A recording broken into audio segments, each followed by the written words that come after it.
सुंदरता के गुरूर में चूर शहजादी जाशमीन अपने माँ बाप की इकलौती संतान थी। जब वह सवारी के लिए निकलती तो लोग अपने घरों में दुबक जाते, दरवाजे खिड़कियां बंद कर लेते, दुकानदार अपनी दुकानों के पर्दे गिरा देते, राहगीर अपनी राह से हटकर गली कचों में चले जाते। अगर गलती से कोई राह में रह जाता तो उनके लिए जहां है वहीं औंधे मुंह लौटने का सख्त शाही फरमान था, जो बादशाह के इस शाही फरमान के खिलाफ जाता उनकी आंखों में तपते गर्म सरिये डालने का रूह कपा देने वाला कानून था। एक दिन शहजादी जाशमीन की सवारी उसके ढेर अंगरक्षकों सहित बाजार से गुजर रही थी। तभी बाजार के दूसरे रास्ते से एक बूढ़े राहगीर ने प्रवेश किया। तेजी से आगे बढ़ते शहजादी के काफिले को जब बूढ़े राहगीर ने अपनी तरफ आते देखा तो उसके पास इतना समय भी नहीं था कि वह भागकर कहीं छुप जाए।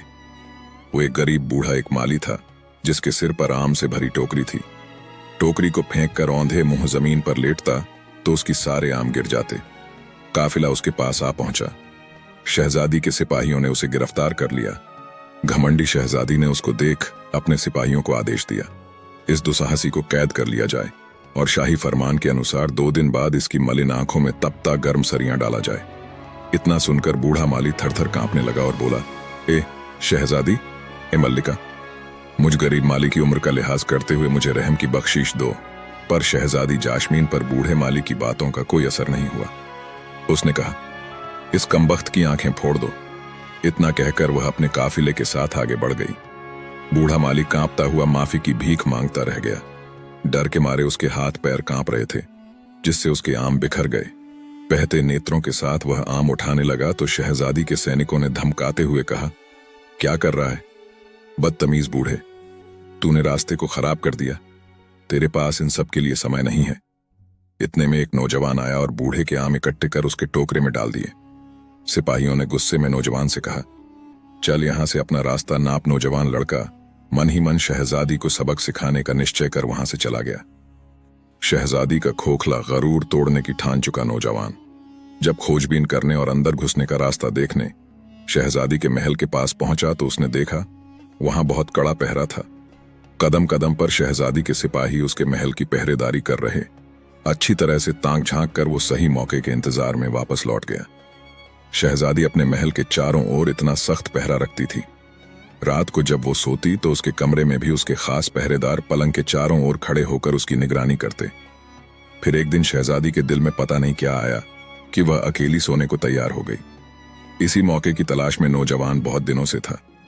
आधी रात को वो महल के सभी पहरेदार को चकमा देते हुए शहजादी के कमरे में दाखिल हुआ। देखा, शहजादी पूरे इत्मीनान से सो रही थी।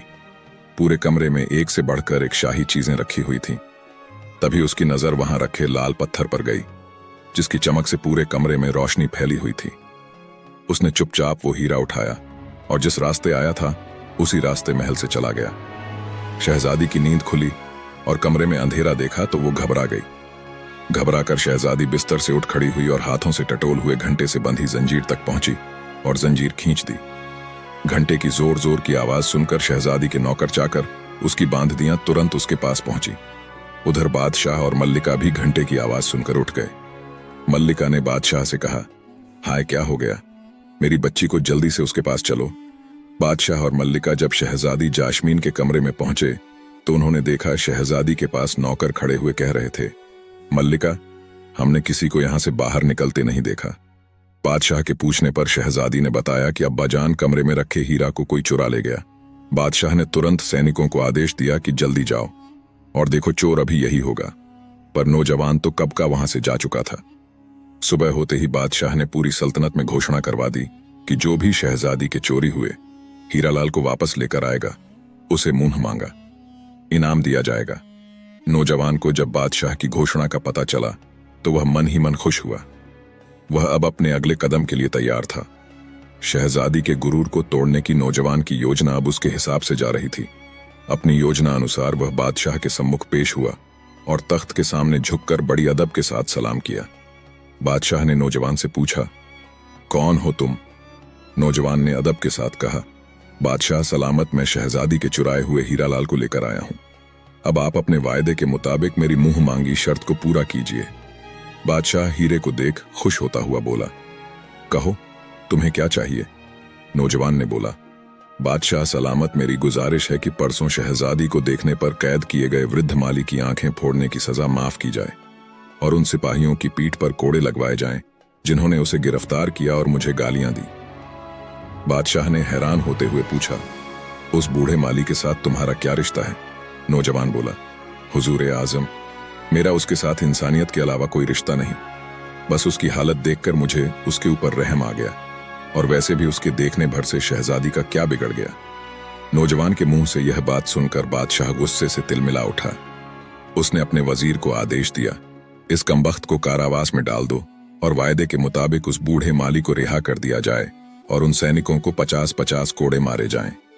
नौजवान ने बादशाह का हुक्म सुन बादशाह से कहा, बादशाह हुजूर, आप मुझे कारावास की सजा क्यों दे रहे हो? तब बादशाह बोला, एक तो तुमने शहजादी के लाल हीरे को चुराया और ऊपर से शहजादी का अपमान किया है। नौजवान ने बड़े अदब के साथ कहा, बादशाह हुजूर, हीरा मैंने बूढ़े माली को सजा से बचाने के लिए चुराया था। आप ये ठीक नहीं कर रहे हैं। अगर आपने ऐसा किया तो मैं आपकी जेल से भाग जाऊंगा और आपका ताज चुरा लूंगा। बादशाह बोला, बेवकूफ लड़के, तू मेरे ताज के आसपास भी नहीं भटक सकता। बादशाह ने सिपाहियों को उसे जेल ले जाने का इशारा किया।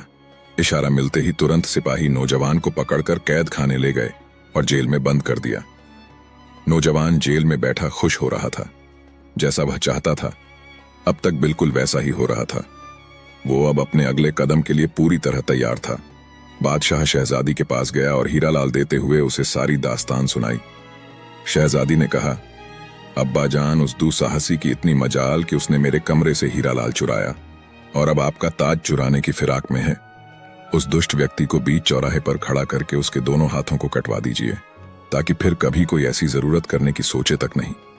बादशाह ने शहजादी से कहा, बेटी, तुम चिंता मत करो, जैसा तुम कहती हो उसके साथ वैसा ही किया जाएगा।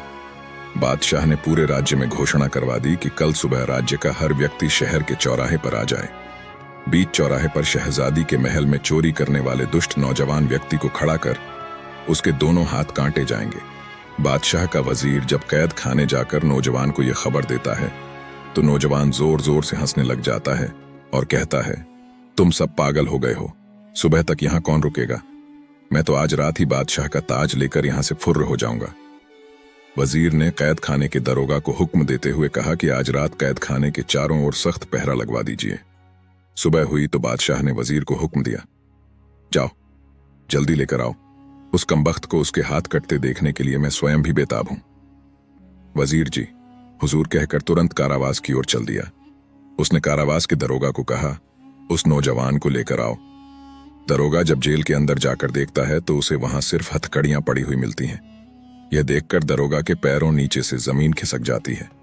वो भागकर वजीर के पास जाता है और बताता है कि हुजूर साहब, वहां तो सिवाय हथकड़ियों के कुछ नहीं है। लड़का जेल से भाग चुका है। वजीर बोला, बादशाह सलामत, अब तुम्हें नहीं। बख्शा के दरोगा बोला, हुजूर साहब, पता नहीं उस लड़के ने कैसे किया, क्योंकि आज रात तो मैं खुद उसकी निगरानी कर रहा था और थोड़ी थोड़ी देर में जाकर उसको चेक कर रहा था। वजीर बोला, मुझे कुछ नहीं पता, तुम बादशाह सलामत के पास चलो। दरोगा को लेकर वजीर बादशाह के पास पहुंचा और सारा माजरा बताया तो बादशाह का मुंह पीला पड़ गया, जैसे एकदम उसके शरीर से उसके प्राण निकल गए हो। वो आनंद फानन में अपने शयन कक्ष की ओर दौड़ा देखा तो उसका मुकुट भी गायब था। बादशाह को काटो तो खून नहीं। शहजादी जाशमीन अपने पिता के महल में आती है। देखा तो बादशाह उदास बैठा हुआ है। शहजादी ने उनसे मायूसी का कारण पूछा तो बादशाह बोला, क्या फायदा मेरे बादशाह होने का, जब एक मामूली सा चोर लड़का मेरे महल में दाखिल हो जाता है और जो उसका मन करे उठा ले जाता है। शहजादी बोली, मुझे तो लगता है सभी नौकर उस कमबख्त से मिले हुए हैं, पर आप उदास मत हो अब्बा जान, एक तरीका है उसे पकड़ने का और आपका ताज फिर से पाने का। आप उस बूढ़े राहगीर को फिर से कैद करवाकर पूरे नगर में घोषणा करवा दीजिए कि बूढ़े माली की आंखें निकालकर उसे शहजादी के महल में बंदी बनाकर रखा गया है। वो उसे बचाने जरूर आएगा। बादशाह के हुक्म की देर थी कि कुछ ही देर में सैनिक उस बूढ़े राहगीर को पकड़ लाए। बादशाह ने बूढ़े माली को आराम के साथ शाही कमरे में ठहराया और अपनी योजना अनुसार पूरे राज्य में घोषणा कर दी कि बूढ़े की आंखें निकाल उसे कैद करके रखा है। नौजवान को जब पता चला तो उसके तन बदन में आग लग गई। उसने खुद से कहा, जब मेरे ऊपर वश नहीं चला तो उस बूढ़े राहगीर को ही उठा लिया, पर अब बस बहुत हुआ। अब इन सब का अंत करने का समय आ गया है। रात हुई तो शहजादी के महल के चारों तरफ कड़ा पहरा लगा दिया गया। कदम कदम पर शाही सैनिक अस्त्र शस्त्रों के साथ चौकन में खड़े थे।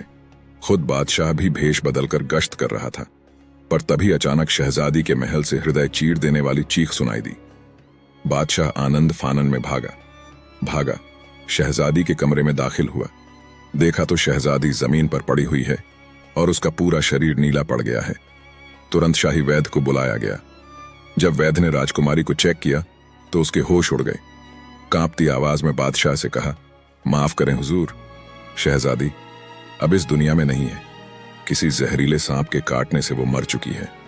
बादशाह के ऊपर तो जैसे मुसीबतों का पहाड़ टूट पड़ा। वो दहाड़े मार मार कर रोने लगा। बेटी, तुम मुझे छोड़ के नहीं जा सकती। तुम्हारे बिना मैं भी अपने प्राण त्याग दूंगा। पूरे महल में चीख पुकार मच गई। तभी वजीर की नजर वहां रखी एक कुर्सी पर गई जिसके ऊपर बादशाह का शाही ताज रखा हुआ था। वजीर बोला, माफ करना हुजूर, यह सही समय नहीं है, पर यह सब किया धरा उसी चोर का ही है। वही यहां पर किसी जहरीले सांप को छोड़ गया और आपका ताज भी रख गया। शहजादी के मौत के गम में बादशाह पूरी रात रोता है। सुबह हुई तो रस्म अनुसार शहजादी बानो को दफनाया गया। शहजादी के गम में पूरे नगर की आंखें नम थीं। हर जगह एक अजीब सा सन्नाटा पसरा हुआ था। शहर की सभी दुकानें बंद थीं। हर कोई शहजादी के लिए दुआ कर रहा था। अगले दिन बादशाह जब शहजादी की समाधि पर फूल चढ़ाने गया तो देखा शहजादी की कब्र खुदी हुई थी। शहजादी का पार्थिव शरीर कब्र से गायब था। यह देख बादशाह को बड़ा भयानक सदमा लगा। अपने होशो हवास खो वो जमीन पर गिर पड़ा। वजीर ने जब उस पर ठंडे पानी से छिड़का किया तो उसे होश आया, पर बादशाह अब भी अपने हवास में ना था। वो सबकी तरफ ऐसे देख रहा था जैसे वह किसी को जानता ही ना हो। 4 दिन के इलाज के बाद उसका होश ठिकाने आया। बादशाह को इतना गम शहजादी की मौत का भी ना था जितना उसकी मयत गायब होने का था। उसने दूसरे राज्यों से स्पेशल जासूसों की पूरी टुकड़ी बुला ली और शहजादी की मयत का पता लगाने को कहा। शहर के चप्पे चप्पे में अब जासूस फैल चुके थे, पर उन्हें क्या पता था शहजादी का चोर तो कब का मुल्क से बाहर जा चुका था। कब्र खोदकर शहजादी की लाश को बाहर निकालने वाला कोई और नहीं बल्कि वो नौजवान ही था जो शहजादी के गुरूर को तोड़कर ध्वस्त करने की ठान चुका था। शहजादी की लाश को अपने घोड़े पर लिए वो बहुत तेजी से आगे बढ़ रहा था। चलते चलते वह बगदाद शहर के बाहर पहुंच गया। शहजादी की लाश को झाड़ियों में छुपा वो एक संदूक ले आया। संदूक में शहजादी को लिटा शहर के अंदर गया और उसने एक सराय का कमरा किराए पर लिया। जब रात हुई और सब सो गए तो नौजवान ने बक्से को खोला और कुछ मंत्र बोलकर एक सांप बन गया। सांप बने नौजवान ने शहजादी के कांटे हुए स्थान से सारा जहर चूस लिया और फिर से अपने असली रूप में आ गया। कुछ ही समय बाद आह भरती हुई शहजादी उठकर बैठ गई। उसने पानी मांगा। तब नौजवान ने उसे पानी पिलाया। पानी पीकर शहजादी के होश कुछ ठिकाने आए तो वह बोली, मैं कहाँ हूं, तुम कौन हो? मैंने अभी अभी एक बहुत भयानक सपना देखा कि एक सांप के काटने से मेरी मृत्यु हो जाती है, मुझे दफना दिया जाता है। फिर तुम आकर मुझे कब्र से निकालकर एक सफ घोड़े पर यहां ले आए। पर वो सपना एक सपना ना होकर हकीकत था। तुम मुझे यहां क्यों लेकर आए? तुम्हारा मकसद क्या है? और इतने सारे सिपाहियों के होते हुए तुम महल में घुसकर चोरी कैसे करते हो? बौखलाई शहजादी ने एक साथ सवालों की बौछार कर दी। तब नौजवान बोला, सुनो शहजादी, अगर तुम जानना ही चाहती हो तो मेरा नाम अली है। मेरे अब्बा जान बहुत बड़े जादूगर थे जिन्होंने मुझे अपनी विद्या से सांप का रूप बदलने की विधि सिखाई है। मैं तुम्हारे महल में सांप के रूप में अंदर जाता था। जिस सांप के काटने से तुम्हारी मृत्यु हुई थी वो भी कोई और नहीं बल्कि मैं ही था। मैं जानता था सांप के काटे हुए मनुष्य का अगर 3 दिन के अंदर जहर चूस कर निकाल दिया जाए तो वह फिर से जिंदा हो जाता है। यह सब मैंने तुम्हें सबक सिखाने और तुम्हारे खोखले गुरूर को तोड़ने के लिए किया, और अब तुम सदा के लिए मेरी दासी बनकर मेरे साथ रहोगी। यही तुम्हारी सजा है। शहजादी सब कुछ सुन एकदम सन्न रह गई। उसे कुछ बोलते ना सूझा। कुछ देर चुप्पी के बाद शहजादी ने माफी मांगते हुए कहा, मैंने ताकत के गुरूर में चूर पता नहीं कितने ही लोगों का अनिष्ट किया है, मुझे माफ कर दो। पर नौजवान के ऊपर शहजादी की पश्चाताप भरी बातों का कोई असर नहीं हुआ। शहजादी को अपने घर लाकर एक बंदी या फिर यह कहे एक दासी की तरह नौजवान रखने लगा। कुछ दिन तक तो शहजादी ने नौजवान से मिन्नतें की कि वो उसे उसके पिता के पास छोड़ आए, पर नौजवान को उसके ऊपर विश्वास न था। उसे लगता था शहजादी यह सब मजबूरी में और उसकी कैद से छुटने के लिए बोल रही है। समय बीतता गया। शहजादी अब अपना पूरा अहंकार त्याग कर एक पत्नी की तरह घर का सारा काम करती और नौजवान की हर छोटी से छोटी बात का ख्याल रखती। धीरे धीरे नौजवान के दिल में भी शहजादी के प्रति कठोरता की जगह नरमी ने ले ली। वो उसे चाहने लगा। फिर सोचा, मैं कहाँ एक छोटे से जादूगर का लड़का और वह मुल्क की शहजादी।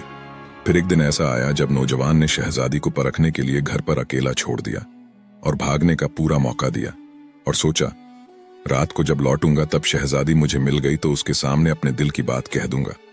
रात तक का समय नौजवान ने बड़ी मुश्किल से काटा। रात हुई तो वो धड़कते दिल के साथ घर की ओर चल दिया। उसके मन में ढेरों विचार एक साथ चल रहे थे। नौजवान जब रात में घर आया तो उसने देखा शहजादी कहीं नहीं गई, बल्कि रोजमर्रा की तरह अपने कामों में तल्लीन थी। आज पूरा दिन सोचने समझने और विचार करने के बाद उसने फैसला लिया कि शहजादी के साथ उसका कोई भविष्य नहीं है। उन दोनों के बीच प्रतिष्ठा और रुतबे की बहुत बड़ी दीवार है, तो वो उसे सही सलामत बादशाह के पास ही छोड़ आएगा। सुबह हुई तो शहजादी को लेकर वो बादशाह के पास गया। जब बादशाह ने अपनी बेटी को सही सलामत देखा तो उसकी आंखों से खुशी की अश्रुधारा बह निकली। उसने शहजादी को गले लगा लिया और ढेरों सवार एक साथ दाग दिए। तब नौजवान ने बादशाह से माफी मांगते हुए सारा किस्सा कह सुनाया। सब सुनकर बादशाह ने अपने वजीर को हुक्म दिया कि इसे अभी फांसी के तख्ते पर चढ़ा दो। पर शहजादी ने अपने पिता से कहा, नहीं अब्बा जान, इसने मेरा अहंकार नष्ट करने के लिए यह सब किया। अब मैं इसे अपने हृदय से अपना पति मान चुकी हूं। अगर इसे कुछ हुआ तो मैं भी अपने प्राण त्याग दूंगी। बेटी के मोह में मजबूर बादशाह ने दोनों का निकाह करवा दिया। अब पहले जैसा कोई कानून नहीं रहा। प्रजा भी अब खुशी से रहने लगी। इधर शहजादी और नौजवान भी एक दूसरे के साथ खुश थे। निष्कर्ष, सच्ची शक्ति और महानता केवल बाहरी ताकत, राज या सामर्थ्य में नहीं, बल्कि आत्म साक्षात्कार, विनम्रता और अपने भीतर की अच्छाई को पहचानने में है। शहजादी जाश्मीन, जो अपने शक्ति और सौंदर्य के अहंकार में चूर थी, अपनी गलतियों और असलियत को स्वीकारने के बाद खुद को बदलने का प्रयास करती है। नौजवान, जो पहले केवल प्रतिशोध और सजा के विचार से प्रेरित था, धीरे धीरे अपनी कठोरता और गुस्से से बाहर निकलता है और उसे माफ करके एक नया दृष्टिकोण अपनाता है। यह कहानी यह भी सिखाती है कि सच्ची सजा किसी को शारीरिक रूप से दंडित करने में नहीं है, बल्कि उसे मानसिक और आत्मिक रूप से आत्म सुधार की दिशा में मार्गदर्शन करने में है। नौजवान का कदम शहजादी को सजा देने की बजाय उसे एक मौका देना यह दिखाता है कि जब किसी व्यक्ति को आत्मग्लानि और पश्चाताप का एहसास होता है तो उसकी सुधार की प्रक्रिया शुरू होती है। इंसानियत की सबसे बड़ी शक्ति सच्चाई को पहचानने, उसे स्वीकार करने और दूसरों के लिए अपना दृष्टिकोण बदलने में है।